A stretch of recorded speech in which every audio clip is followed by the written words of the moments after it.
اللہ الرحمن الرحیم، السلام علیکم۔ آج ہم بات کرنے جا رہے ہیں انسان بوڑھا کیوں ہوتا ہے، کیوں ہوتا ہے، ہر جاندار چیز بوڑھی کیوں ہوتی ہے، بڑھاپا کیسے آتا ہے۔ کہ انسان کا جسم وہی ہے، وہ بچپن سے بچہ ہوتا ہے، بڑا ہوتا ہے، جوانی میں جاتا ہے، پھر اس ایسا ایسا اس کا جو عمر جو ڈھلنا شروع ہوتی ہے تو باڈی اس کا جو بڑھاپے کی طرف ٹرن ہونا شروع ہو جاتا ہے، اور آخر کار انسان کے تمام اعضاء کام کرنا چھوڑ جاتے ہیں اور انسان بیڈ پہ آ جاتا ہے، اور پھر اس کے ساتھ ساتھ اس کی ڈیتھ ہو جاتی ہے۔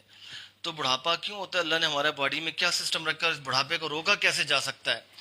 جی، بڑھاپے کو روکا جا سکتا ہے، سوائے موت کے ہر چیز کا علاج ہے۔ موت تو جوانی میں بھی آ سکتی ہے، بڑھاپے میں بھی آ سکتی ہے، لیکن بڑھاپے سے کیسے چھٹکارا حاصل کیا جائے؟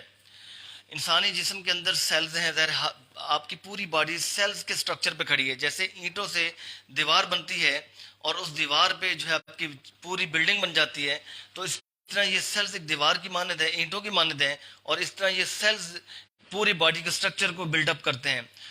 تو انسان کی باڈی جو ہے سیل سے بنتی ہے، اور سیلز کے اندر آپ کو پتہ ہے کہ سائٹوپلازم ہوتا ہے، سیلز کے اندر سائٹوپلازم ہوتا ہے اور نیوکلس ہوتا ہے، نیوکلس کے اندر کروموسومز ہوتے ہیں۔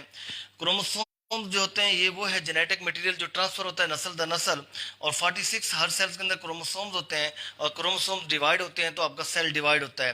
اس طرح بندے کی گروتھ ہوتی ہے، اور اس طرح سیلز کی ملٹیپلیکیشن سے انسان کا باڈی کا سٹرکچر جو ہے بڑا ہوتا ہے، اور انسان کی گروتھ نشو و نما شروع ہو جاتی ہے۔ اب ایک وقت ایسا آتا ہے جب سیلز کی ڈویژن رک جاتی ہے اور سیلز کی ملٹیپلیکیشن رک جاتی ہے، تو اٹ مینس کہ سیلز کے اندر ایبلٹی نہیں ہے ڈیوائڈ ہونے کی، اور سیلز آپ کے ناکارہ ہو گئے ہیں۔ تو اس طرح انسان جو ہے کی ڈیتھ بھی ہو سکتی ہے، اور سیل بالکل باڈی آپ کا بالکل جواب دے جاتا ہے، کینسر بھی ہو سکتا ہے، اور انسان بالکل ناکارہ ہو جاتا ہے۔ تو اس پرابلم کو، باڈی کو ناکارہ ہونے سے کیسے بچایا جائے، اس کو ایجنگ پروسیس سے کیسے بچایا جائے، تو اس کے لیے اب کرنا کیا ہے؟ اس کے اندر جو ہوتے ہیں کروموسومز کو میں آپ کو دکھاتا ہوں۔ جیسے یہ شوز کے لیسز ہوتے ہیں، ان کے اوپر ایک ٹپ سی ہوتی ہے پلاسٹک کی، آپ یوں سمجھ لیجیے شوز کے لیسز ہیں، یہ پلاسٹک کی ٹپ ہے، اس کو کہتے ہیں ٹیلومیئرز۔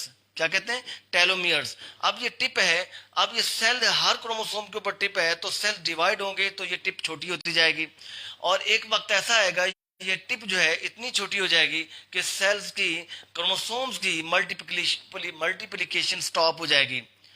تو اب جناب، اب یہ جب سٹاپ ہو جائے گی تو اٹ مینس کہ انسان کا جسم بڑھاپے کی طرف رواں دواں ہے، اور انسان کا پھر جیسے ایک وقت آئے گا کہ انسان کے سیلز جو ہیں، باڈی سیلز ناکارہ ہو جاتے ہیں، ڈسیبل ہو جاتے ہیں، اور انسان کا جسم کام کرنا چھوڑ دیتا ہے۔ ظاہر الٹیمیٹلی جب جسم کام کرنا چھوڑے گا تو موت بھی واقع ہو جائے گی، اور طرح طرح کی بیماریاں بھی اٹیک کر سکتی ہیں۔ تو انسان کو ایجنگ پروسیس سے کیسے بچنا ہے؟ روز اول سے میں اپنے لیکچرز میں کہہ رہا ہوں کہ ہیلدی ڈائٹ لیں، اور اس کے ساتھ ساتھ ایکسرسائز کریں۔ جب انسان ایکسرسائز کرتا ہے، بے شک آپ جم میں جاتے ہیں، بے شک آپ یوگا ایکسرسائز کرتے ہیں، ہر ایکسرسائز بہت اچھی ہے، بے شک آپ ہلکی پھلکی واک کرتے ہیں، رننگ کرتے ہیں۔ جب انسان ایکسرسائز کرتا ہے اس کا بلڈ سرکولیٹ کرتا ہے، اس کی بلڈ کی سرکولیشن بحال ہوتی ہے، اس کا بلڈ ہر باڈی پارٹس کو پہنچتا ہے، اور سیلز کو بھی پہنچتا ہے، سیلز کو بھی نیوٹریشنل فیکٹرز پہنچتے ہیں۔ تو یہ ٹپ جو ہے، اس ٹپ کیا ہوتا ہے، یہ ٹپ کی گروتھ جو رک جاتی ہے، تو ٹپ جو ہے نا گرو کرتا رہتا ہے، اور سیلز کی ملٹیپلیکیشن کے ساتھ ساتھ ٹپ چھوٹی ہوتی ہے، تو پھر اس کے کیا ہوتا ہے کہ پھر گروتھ ہو جاتی ہے۔ اس کی انزائم مطلب ٹیلومیریز، وہ اس کی گروتھ کا مین ذمہ دار ہے، جو اس کی نشو و نما کرواتا ہے، ٹیلومیئرز کی۔ جب آپ ایکسرسائز نہیں کرتے، آپ ہیلدی ڈائٹ نہیں لیتے، آپ کی بلڈ سرکولیشن صحیح نہیں ہوتی، تو ٹیلومیئرز کی گروتھ رک جاتی ہے۔ تو یہ کیپ جب سیلز ملٹیپلائی ہوتے ہیں تو کیپ چھوٹا یہ بھی ملٹیپلائی ہوتا رہتا ہے، اس کی گروتھ نہیں ہوتی، تو یہ ٹیلومیئرز بالکل اتنے چھوٹے ہو جاتے ہیں کہ سیل ڈیوائڈ ہونا بند ہو جاتا ہے، اور اس طرح آپ کے ایجنگ فیکٹر آ جاتا ہے، انسان بوڑھا ہو جاتا ہے۔ تو یاد رکھیے، میرا کہنے کا مقصد یہ ہے کہ انسان بوڑھا کیسے ہوتا ہے اور اس بڑھاپے کو کیسے روکا جائے۔ تو اگر ہم ایکسرسائز کریں گے تو ٹیلومیئرز کی گروتھ ہوگی ان ٹپس کی، اور جب سیل ڈیوائڈ ہوگا تو پھر ان کی گروتھ ہوگی، تو یہ چھوٹے نہیں ہوں گے، تو سیل کی ڈویژن چلتی رہے گی، اور سیل ڈسیبل نہیں ہوں گے، تو انسان بے شک موت تو آنی ہے، اور انسان کی عمر بھی بڑھنی ہے، لیکن اس عمر کے 80 ایئرز کے اندر بھی انسان اگر 100 ایئرز کا بھی ہے، اگر ان چیزوں پہ پیرامیٹر پہ عمل کرتا ہے تو بڑھاپے کی طرف نہیں جاتا، وہ بالکل ینگ رہتا ہے، ہیلدی رہتا ہے، اور نوجوان بھی اس کا مقابلہ نہیں کر سکتے۔ جو لوگ پراپرلی گھنٹہ ڈیڑھ گھنٹہ ایکسرسائز ایکسرسائز کرتے ہیں، ہیلدی ڈائٹ لیتے ہیں، اور ان کے ٹیلومیئرز کی گروتھ ہوتی رہتی ہے، سیلز ڈیوائڈ ہوتے رہتے ہیں۔ اگر آپ یہ چیزیں نہیں کریں گے، ٹیلومیئرز کی گروتھ رک جائے گی، سیلز کی ڈویژن رک جائے گی، اور الٹیمیٹلی 40 سال کے لوگوں پہ میں نے بڑھاپا طاری ہوتے ہوئے دیکھا ہے، اور 40 ایئرز اولڈ بندہ ایسے لگتا ہے جیسے 70 ایئرز اولڈ ہو۔ تو اس لیے ایکسرسائز کو اپنا وتیرہ بنا لیجئے۔ سب سے بڑی ایکسرسائز جو ہے 5 وقت کی نماز ہے۔ بینگ اے مسلم 5 وقت کی نماز بہت بڑی ایکسرسائز ہے، اللہ نے اس میں بہت بڑے فائدے رکھے ہیں۔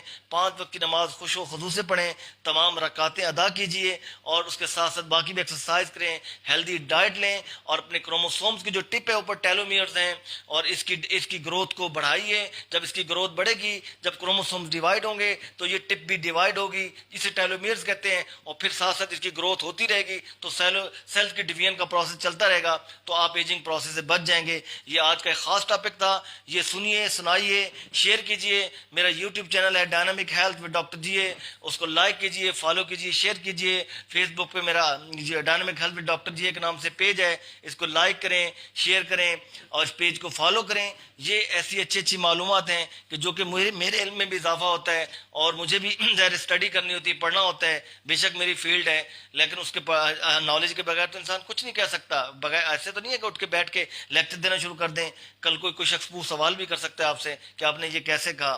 تو لہٰذا اس ٹیلومیئرز کی گروتھ کو بڑھائیے، اور سیلز کو ڈویژن کو بڑھائیے، اور ٹیلومیئرز کے بغیر سیل ڈیوائڈ نہیں ہوتے، اور جب ٹیلومیئرز چھوٹے ہو جاتے ہیں، ٹائنی سائز میں جاتے ہیں، تو سیلز ڈیوائڈ نہیں ہوتے، تو انسان پہ وہ ایجنگ فیکٹر آ جاتا ہے۔